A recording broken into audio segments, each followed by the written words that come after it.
অভিনেত্রী চান্দ্রেয়ী ঘোষ, যাকে আমরা বহু যুগ ধরে বাংলা ধারাবাহিকে অভিনয় করতে দেখতে পেয়েছি।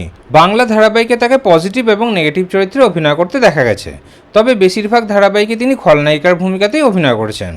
দেবীপক্ষ, গৌরী এলো, আমি সিরাজের বেগম, এইরকম অনেক জনপ্রিয় ধারাবাহিকে তিনি অভিনয় করেছেন। তার অভিনীত ধারাবাহিকের নাম বলতে শুরু করলে শেষ হবে না, কারণ তিনি অসংখ্য জনপ্রিয় ধারাবাহিকে অভিনয় করেছেন।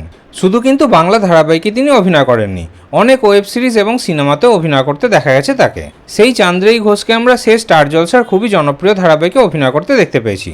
এখন অভিনেত্রীকে আমরা স্টার জলসার রাঙামতি তীরন্দাজ ধারাবাহিকে অভিনয় করতে দেখতে পাচ্ছি। এই ধারাবাহিকেও তার অভিনয় দর্শকদের খুবই ভালো লাগে। রাঙামতি তীরন্দাজ ধারাবাহিকের গল্পে তো অনেক বড় বড় পরিবর্তন এসেছিল।